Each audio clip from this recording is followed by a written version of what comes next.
Battle City, and we have got Mako Tsunami going up against Strings. Strings has had an absolutely terrible tournament so far. He has got one of the worst decks I've ever seen.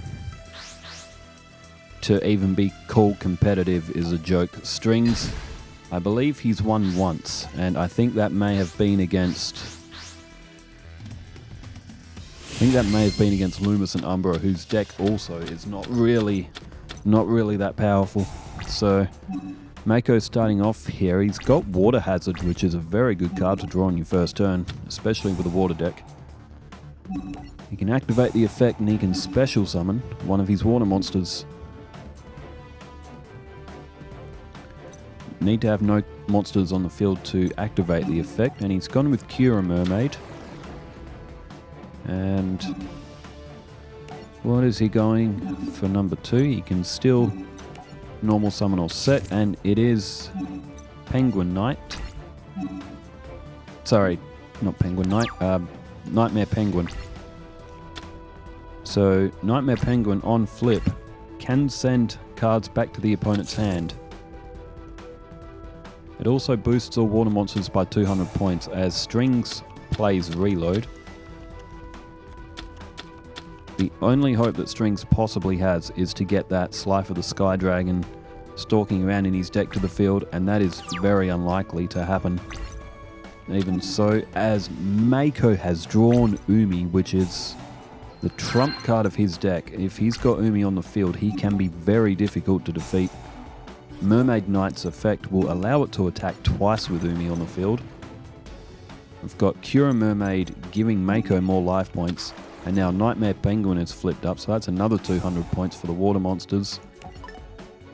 Strings is face down, back to his hand, so 19 and 19 is 38, 48, so it'll be 5,100 points in turn 3.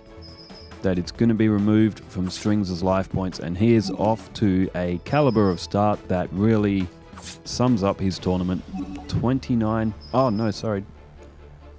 attacks. From Mermaid Knight, Strings lost 7,000 points in turn 3, and this one looks like it's finished already. This is funny. It's always fun to watch one duelist get absolutely creamed to absolute obliteration. Alright, Trap Hole for Mako. And is this it for Strings already? Another 800 life points onto Mako with Cure a Mermaid. Alright, here we go. And it is... oh, Humanoid Slime. Okay. Okay, so Strings has some fight in him. He's got a defense. I don't know how long it's going to last for, but we'll see. There's infinite cards. Good card if you got a Slifer the Sky Dragon. There's another face-down defense. Well, all Mako has to do is get that... Amphibian Beast, have a look at this. Another 800 life points. Who do you tribute here? I mean, you don't need the life points. Okay, he's gone for Nightmare Penguin. 2200 defense. Amphibian Beast will be 2600 attack.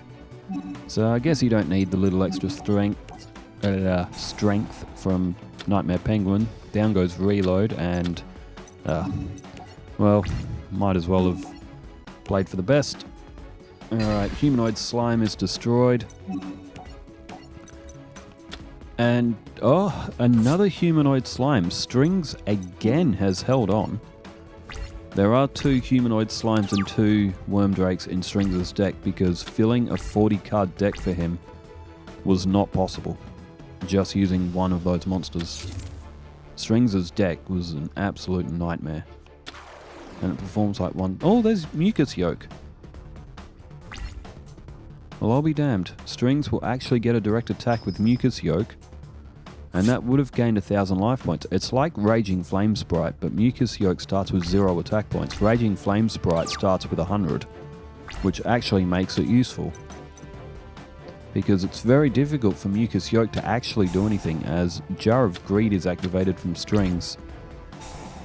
So Cura Mermaid again puts Mako at 10,200 life points. Warrior of Atlantis is such a good card as well. And Mako's decided to utilize the effect of it. That's it. Interesting, but it doesn't actually matter because a Legendary Ocean is on the field. It's not quite as good as Lumeria. Lumeria's effect isn't as good, but Lumeria looks cool. And Yugioh, well, I guess Strings had to play it just for the lols. He had absolutely no chance of winning that. So we will set them up again. We will go from Strings' perspective. For what difference it'll make, probably very little, but it is still a match on the cards. It does still have to be played. No matches are won on paper. You never know what could happen, but I get the feeling that Strings is going to get smashed again.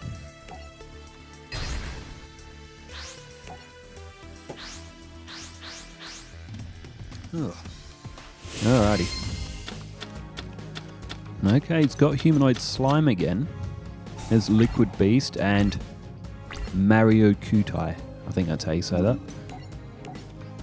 Humanoid Slime face down. There's Gift of the Mystical Elf as well. So Strings might be able to gain some early life points to try and do something in this match. A face down from Mako.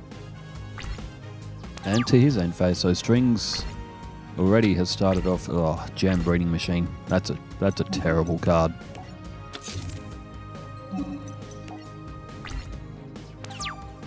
Alright, Strings with 2 face down defense. And what does Mako have in response?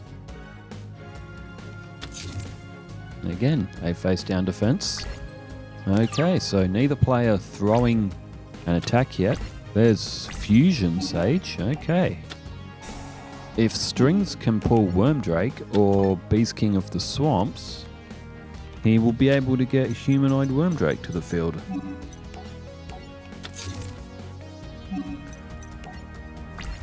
I pulled Humanoid Wormdrake in a booster pack once, many years ago. It was probably in 2003. So, what was that, 21 years ago? When Yu-Gi-Oh! Was literally at the top of everybody's wish list. As Cura Mermaid is face up, and now Starboy. So Cura Mermaid, oh, and there's a Nightmare Penguin again. Oh my word, Mako again has pulled up a lovely field. And he sent back the middle card, and he has managed to pick it right. As Liquid Beast is destroyed, that got to 1450 attack. And Mario Kutai is done as well. There is still Starboy on the field, and Strings, most of the monsters in his deck of water types as well, to be honest. But and oh, it's a Wormdrake. Have a look at this. Strings is going to get Humanoid Wormdrake to the field. That is an absolute heart of the cards for old bald man Strings here. I wonder if Strings is depicted as a character as having that condition called alopecia. Is that how you say it? Alopecia, I think. It's a condition where, for all the wrestling fans, Bobby Lashley has it. It's where the body's immune system thinks that the body's hair is going to make it sick. So the body gets rid of the hair and basically you're bald all over the body. Maybe Strings has alopecia. But yeah, Bobby Lashley has it.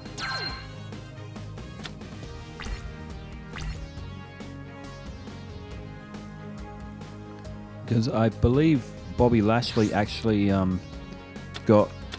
he actually tattooed eyebrows on, because when you have alopecia you lose your eyebrows as well. But Amphibian Beast comes to the field as we get back on with the duel topic, and Amphibian Beast is such a great card as well. 6 stars, 2400, absolute powerhouse. It's also the same attack and defense as Red Eyes, but Red Eyes is 1 star extra.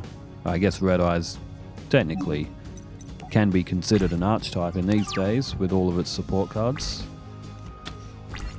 Speaking of archetypes, I am very keen to do a Gravekeeper's run of Duelist Kingdom.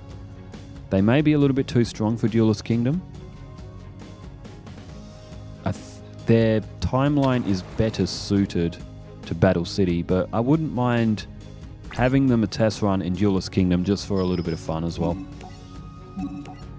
Alright, negate attack activated for strings. And he's holding on by a thread. It's his turn now, and he draws Beast King of the Swamps.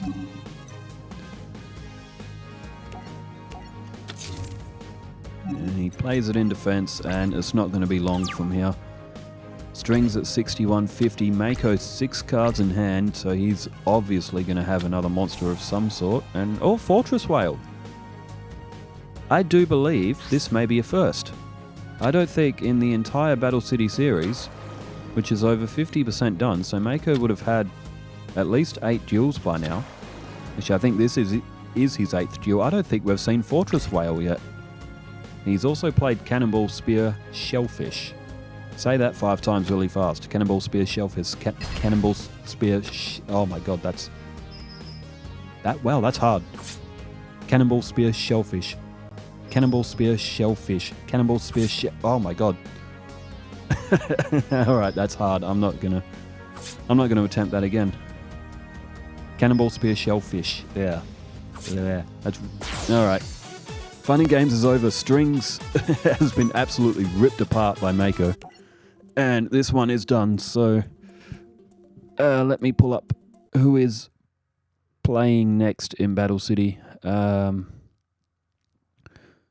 It's Odeon and Marek. So Mako takes a win. Odeon against Marek. Okay, who wins out of that? Well, probably Odeon, because Marek's deck is terrible, but that will be a fun match. We've got Evil Ass Marek going up against Caretaker Odeon. Becca is taking on Yugi straight after this in the conclusion of her series. And can she make a statement and knock off the King of Games? And she still gets a crown of Queen of Games. She's more than earned it. Well, thanks everybody for tuning in. Wherever you are in the world, stay safe, take care, farewell.